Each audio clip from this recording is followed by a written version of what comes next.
Comic Boom. Hey guys, Comic Boom here to review the final Tom King Batman issue, Batman issue 85. Man, I know it's been over a week since this has come out, longer than that even. I'm not even sure. I never really had a lot of passion to review this issue, just because it just it just feels like it's never ending, right? It's like, is it really over? It is finally over. And in any event, you know what the irony is that I lost the passion to review this. I just didn't feel like reviewing it. And the irony is, I actually enjoyed this issue. This is another beautifully drawn issue. I mean, what else with Tom King, right? I mean, always the fantastic. I mean, Mikel Janin on the art, Belair on the colors. Just of course, Tom King's the writer.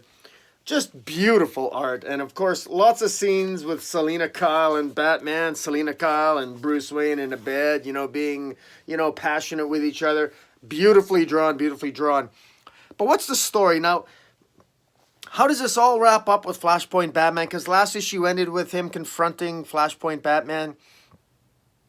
And we got the origin, and we know what the origin of Flashpoint Batman is. I'm not going to belabor that. You can go look at the video of my review of Batman 84. This one here is summed up on one page. So even though this is a $4.99 comic book, one page sums up everything. And I'm just going to read it to you. It's this page here. That's what it is. And so this sums it up.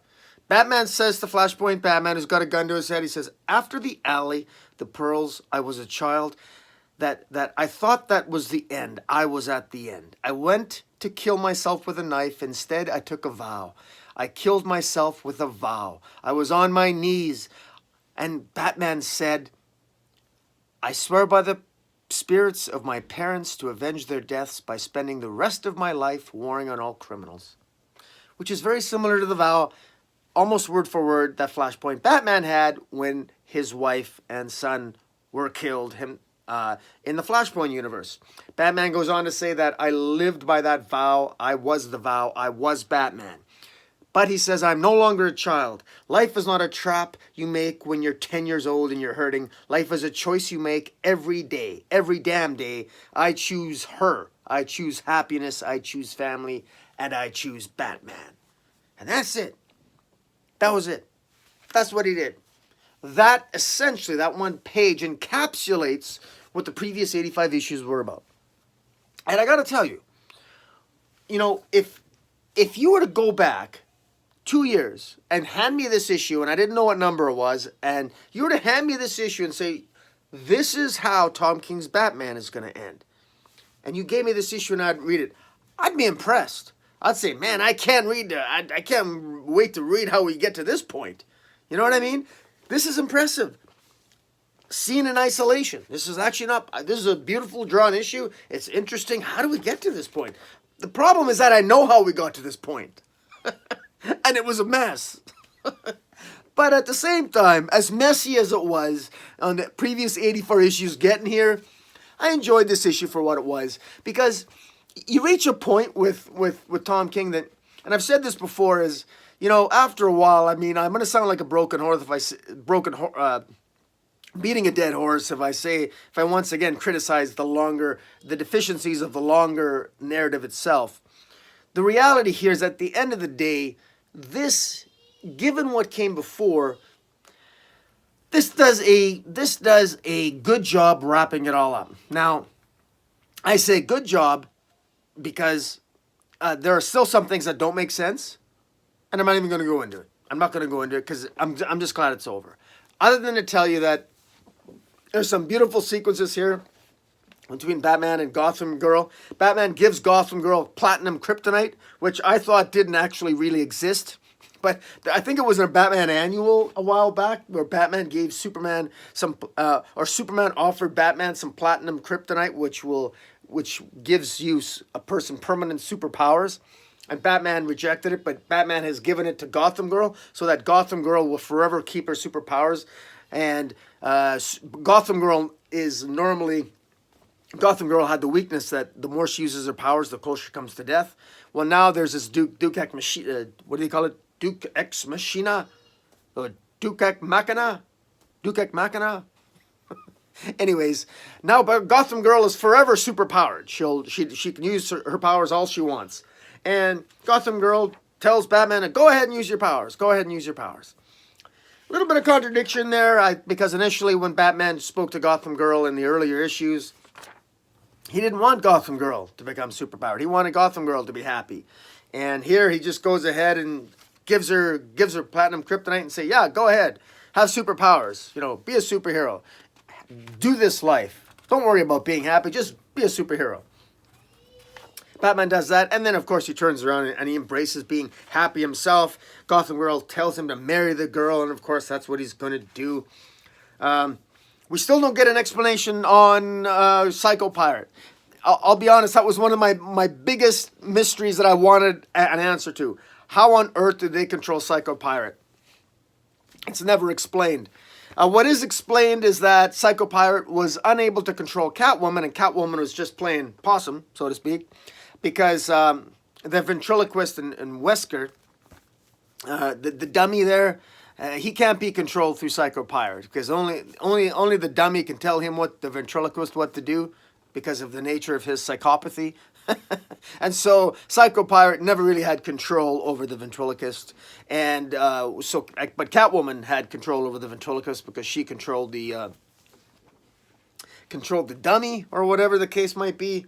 And so that's how they got one up on Thomas Wayne. Now, how Thomas Wayne got one up on Bane, that's never explained. There's all kinds of holes here, but it is what it is. Interestingly enough, this is a double. The number of pages in this issue is extra because Tom King wastes a lot of pages. It has Batman in a bar waiting for Selina, watching a football game where the quarterback for the Gotham football team is not a very good quarterback. He often loses. And Tom King uses the quarterback that's losing the football game as a symbol for Batman himself, saying that even somebody who loses a lot, can come back and win if they push themselves hard enough. And that's what ends up happening. So the story is juxtaposed alongside Batman and this other bar patron talking about the football game, alongside as the story progresses, which is told in vignettes, jumping from timeline, jumping from different periods of time, trying to resolve and tell the reader what happened and to wrap everything up. And then it ends with the symbolism of Selina walking into the bar, and they just when the quarterback wins the game. So you can come back, and if you push yourself hard enough and you prepare for the game, you can win. Just like Batman can. Just like Batman came back and defeated Bane and defeated Flashpoint Batman. And there's a great scene here at the end when Batman, as Batman knocks out Flashpoint Batman, he says to Flashpoint Batman, "You're not my father. You're not my father." Which is good, because I've bitched and I've whined in my past reviews that this is not really Bruce Wayne's father. This isn't really Batman's dad. It's from the Flashpoint universe. And as a matter of fact, it was confirmed in Doomsday Clock number 12 that all those other universes, including the Flashpoint universe, they still exist. They're still around somewhere. Even the New 52, even the Flashpoint Paradox universe, they're all around somewhere. But my point being that this Flashpoint Batman really is not his father. His father, in fact, died. And in any event, it was nice that to hear Batman say those words, "You're not my father," as he knocks out Flashpoint Batman, because he really isn't his dad. And Bane. Some of these things are afterthoughts. Bane then breaks Flashpoint Batman's back, so Flashpoint Batman ends up being an inmate in Arkham Asylum, and then Bane once again, because there's no guards in Arkham Asylum, right? Bane can wander around Arkham Asylum whenever he wants. So once again, Bane somehow is able to get out of his cell and go and break Flashpoint Batman's back. So, again, I mean, I know it's a joke that there's always this revolving door in Arkham Asylum, but good grief, man. I mean, just the convenient plot contrivances to finally wrap this sucker up, to put a cherry on top of this story. I'm glad it's over.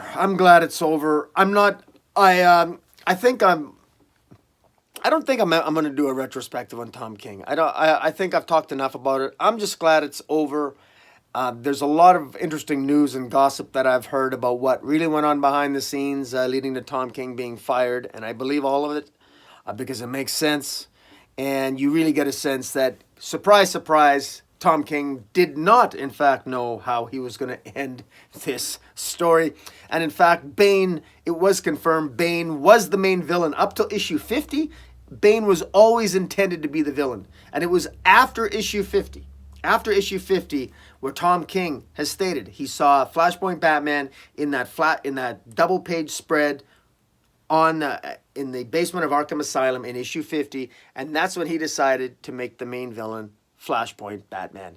So he changed it midstream. It was never one story. He changed midstream. He was telling us fans all along that he had a plan for the 100 issues. He was telling DC that he had a plan for and every time editorial went to him and asked him about what he had planned for him, most writers can give you an arc, can tell you 6 issues away, what the story is going to be for the next 6 issues. It was clear that Tom King never had an actual plan. He could only tell him 1 or 2 issues ahead. It was always sort of like a muddled mess. And of course, you can tell that. Look at issue 50. Look at issue 50 onward, just how sporadic and crazy it was for all those issues and to finally get us to issue 85. And it was in issue 70 where DC finally had enough, because they went to him. It was clear that he never had a plan. And so they put a cap on it and said, well, you got to issue 85. And that's what they did. And, by the way, this really did end. And for those that were thinking that, oh, well, he's using Batman and Catwoman, that 12-issue series, that he's using that to somehow continue this story. I thought that at one time myself. That's nonsense, too.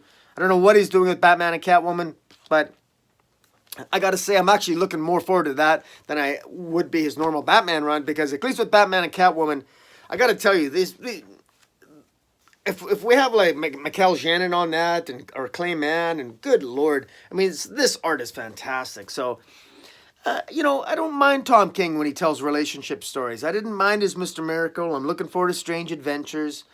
He's kind of got a pattern now in his writing, but I'm accustomed to it, and it can work for certain types of characters.